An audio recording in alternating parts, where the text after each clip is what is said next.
You guys, can you read that number? 4,200,000. Because in your lifetime, you could be looking at numbers that big if inflation keeps going up.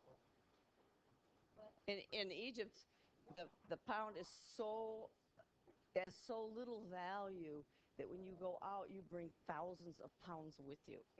Thousands. Because $1 there is equal to 15 cents here. So you're like rich there? I'm rich there, but the Egyptians aren't. Why don't you just live there so you can be rich? You have to live in Egypt. Egypt. I'm not that rich.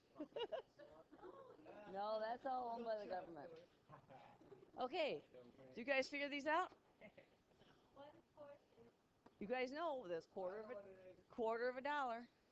Anybody want to be Vanna White? Well, I got a lot of them. You want to be Vanna White? Yeah. Come on up. Yes. Okay, write them down. What's half a dollar?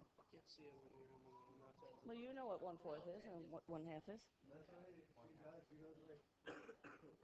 That's right. Okay, what's 1/2? You guys should know this. Half a dollar. 0.5. You know that. Yeah, slide that one. What's 3/4? We do our probability in fractions or decimals. Are you gonna do that one? Okay. Meredith? Roosman? Yeah. But let him go this one. You guys know what 1/3 is. Roosman wants to do it. Oh. No? Close. Take your calculator. 1 divided by 3. Ted, what is it? Good. 0.3 repeating. So I don't know what I'm going to see here. Now, that is not the same as 0.3. And if you use 0.3 instead of 0.3 repeating, you will get the wrong answer. Are we supposed to memorize these? You may use a calculator always. I know what 2/3 is. What's 2/3? Alex? 0.6 repeating. When we do probability, sometimes we work with decimals, sometimes we work with fractions. And they'll say the probability of rain today. Now, if they say the probability of rain today is 80%, well, that doesn't mean it's going to rain. That's the problem. That means out of 10 times, 8 days it'll rain, but 2 days it won't rain. That's what it means. What's 1/5? Gabe, do you know what that one is? You don't know what 1 divided by 5 is? 0.2. Gabe, I'm not in the way now. Now, there's some patterns here. What's 2/5? Roosman? 0.4. You should know this one without doing any work. 2, 4, 6. Then this is 8. Yeah. The 8th I don't know as well, but I do know that 1/8 is 0.125. You guys know what 3/8 is? 3, 7, 5. They're going to end in 5s. That's right. 6, 2, 5. Oh, look at the pattern here. Well, it's not as easy. Not a pattern yet. Well, there's a pattern, but it's not as easy to see. 9, I'm going to say 9, 7, 5, 8, 7, 5. Yeah, the very first page, front.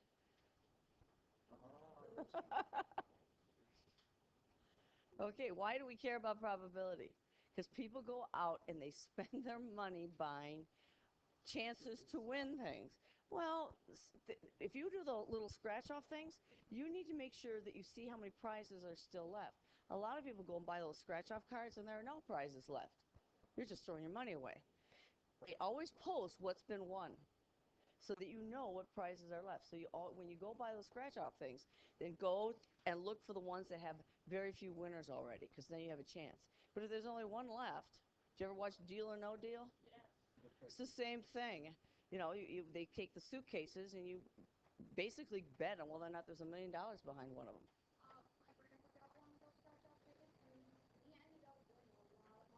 Well, one guy he's making hundreds of thousands of dollars on his scratch-off tickets and the lottery. He also said, don't change your number in the lottery. Well, my numbers in the lottery are 1 through 6. I haven't won yet. I don't give money because to me it's putting money in the pot machine and getting nothing back. I hate that. My dad only does it on Mm-hmm. So get one ticket. And sometimes you just do it for fun, but don't plan on winning. The chances of that of winning, you have a better chance of being hit by lightning. Well, that's pretty common though. If you think more people get struck by lightning than get I know it is common. Shh, what? almost always gets like It takes many rolls of those die. Okay, you guys don't need your iPads. In fact, on I think it was KS95, these guys said, "Oh yeah, there's certain numbers you should play." No, there's 55 million possibilities for a winner. We have not even had 55 million draws yet.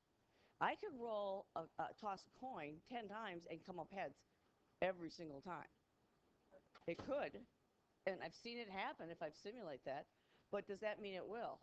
No. What are my chances of coming up with a heads? 50 what? Percent, or 1 out of 2. Okay, that's that 0.5 over here. So probability is kind of interesting. We're going to do simple probability, so it should be okay. I don't ever feel comfortable with it when we get something more complicated. Oh, there's the Monty Hall problem. That's my favorite one right there. 21. And this problem is in there. Now, you probably don't know who Monty Hall is. Let's make a deal. Well, I don't really.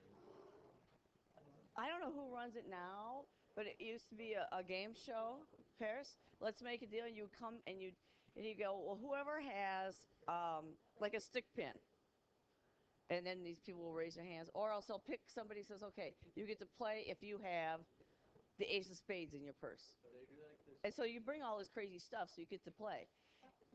It's like the Price is Right. Okay. No, it's not when it comes to this. If you get to be one of the big winners, then you get to choose a door. And here's the deal. Behind door A, we have a car. Door B, we have a goat. Door C, we have a goat. And we can watch a little video on here. This is not an easy probability problem. What? I would rather have a car. Okay. So this is how the probability looks. Let's see what the interactive website does. I did look it up on YouTube and played it in the other class. Well, that doesn't look very good.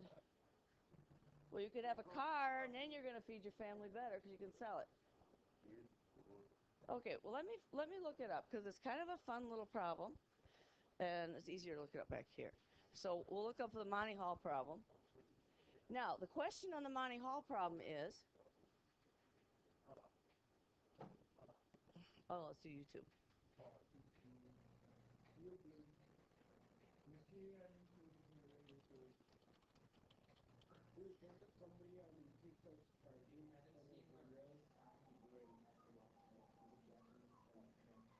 Oh, we can do the 21 version. I like the English version.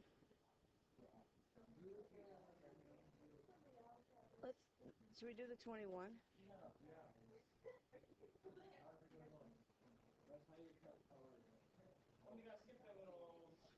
I can't yet. Okay. Okay. Why am I not getting... Hang on. That's not the problem. I don't have volume. Ah, that's the problem. There we go. Okay.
fix that, figure that out. Okay. Basically what you have here, what is the chance you're going to pick the car? How many doors have a car? 1 out of 3. So you have 1 out of 3 for that goat and 1 out of 3 for that goat. So when you pick your first door, you have 2/3 of a chance of not getting the car. No, this is just kind of cool. So you have 2/3 of chance of getting a goat. So if I pick the door that has the car, or it doesn't, I pick a car. Oh, the other one's so nice. I pick my door. You have 2/3 of a chance that you have a goat. So now you can switch. So you've already ruled out one of the goats. So you have a much better chance. I'll see if I can find that video again. I found it upstairs on a different computer really fast. It was very good. Explain it, but we don't have sound, so we will look at that, and so you can look through that if you want. Okay, now there's some vocabulary here, which is not fun, I know, but we have to do this, and you're going to have a worksheet on this. So an experiment, now do you have that? You might want to underline it, circle it. Experiment is an activity with varying results. You guys do experiments in science class. It's still the first page. Well, this is our whole packet, I believe, except maybe mean, median, and mode, which will be fun too. Okay? The results of your experiment, Tad, are called outcomes. So when you do a science experiment, whatever you get out of your science experiment is called an outcome. A collection of one or more outcomes is an event. The outcomes of a specific event are called favorable outcomes. So if I want to win, it's favorable. Okay, so let's look at this. I want to randomly select a marble from this group of marbles. So this is called my experiment. Is that in there? I need to line this board. It's really off. You can't see the colors on here. No, you can't see the colors on there. There's nothing I can do about that. You could label them if you want. Now, your event is choosing a green marble, right? Well, you could do a purple marble if you want. So how many favorable outcomes? So if you were to bet on this, that you will get a green one, the favorable outcomes is just 2. The probability is 2 out of 6, yeah. So when they do the event, it's just the chances that you're going to pick the green one. That's it. It's not out of anything. Okay, so what are the outcomes on a die? I'm going to line my board. Well, do we have 2 of them there or just 1? Is it a die or dice? That's the probability. What are the outcomes? Now it says a number cube, so let's just do 1. So you get 1, 2, 3, 4, 5, and 6. Those are the outcomes. Okay, what are the favorable outcomes of getting an even number, Jake? Which ones are even? Okay, those are the favorable outcomes. Those are the ones that I would like to maybe bet on.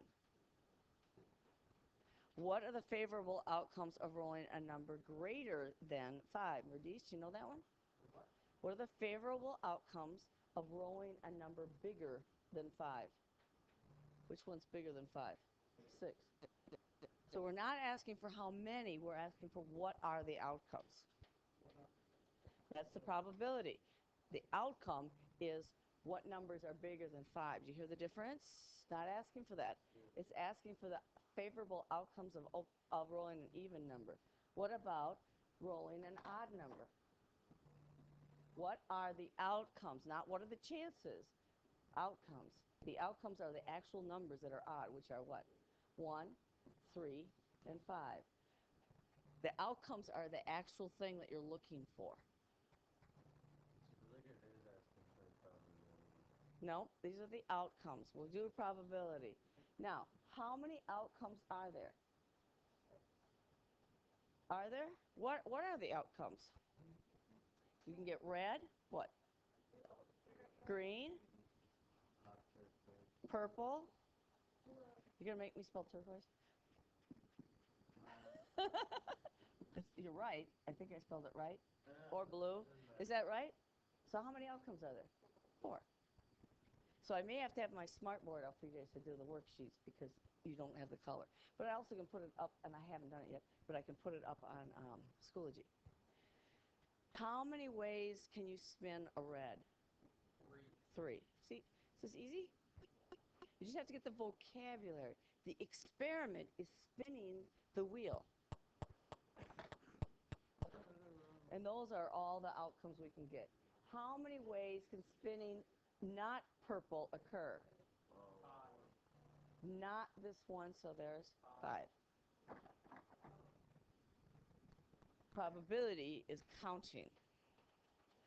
It's not always easy, by the way. I don't think it's easy. Okay. Now we'll talk about probability. And by the way, when they give you, they say the odds on the Powerball or whatever, and you look at the back of the ticket, those are not odds. It's a probability. Odds is the ratio of winners to losers. So they're not calling that correctly when they do that, unless they've changed it, but in the past. I haven't bought a ticket in years. The probability of an event is a number that measures the likelihood the event will occur. I used to say the probability of getting snow in the middle of May was 0, but it isn't, is it? We had snow 11 days ago. At 100 degrees yesterday. So that's amazing. But it's pretty darn small. And it's not, that doesn't happen very often. Probabilities, now you got to know this, are always between 0 and 1. 0 means it's never going to happen. Where's the 5 thing? Let me go back a slide. And 1 means it will happen. Chances of something happening are not very high. 100%. There are some. So I'll go back to the pie. There's your pie. Yeah, and I'm sorry you don't have colors. I wish there was some way I could do it. But there isn't. The cost of printing in color is extremely high. Maybe that'll change someday. Okay. Can we go on? So your probabilities are 0 to 1. The probability it's going to snow in the July 4th here is, what do you think? It's 0. Snow in July? Now, if you're up in the Cascades, I've seen it snow on July 4th because you're up in the mountains, so that could happen. Okay, this is the 0, the impossible. What are the times that we know? That's just, I don't know. I've never seen that symbol, but that's just, they're using that for not going to happen. I'd rather see that. Okay, the lower your probability, the more unlikely. So if you are going to Mystic Lake, the chances of you coming out with money is 40%, which is 40 out of what? 100. Less than half the time, you will win. Now, if you go to Vegas, it's like 65%, might be even 70%. They have much better chances of winning in Vegas, and they can set those probabilities on their machines. Yes, they're rigged, and they have 6 decks of cards when you play cards, so that it's almost impossible to count cards. So the higher this number is, like 4 out of 5, the better chance you have of winning. So I'd be happier in Vegas. I've got a 65% chance of winning. So, and that's the truth. The casinos here do not have a high payout rate. And this is absolutely certain. So if they say on the weather that we have a 100% chance of rain, it's going to rain. I don't know how they could ever say that, but they do. We have a chance of rain. I haven't seen the probability that they're predicting. Okay? Okay, so we have a little homework sheet, and that's it. Some of you have some quizzes to do. We need to get those done. We don't have a lot of time left.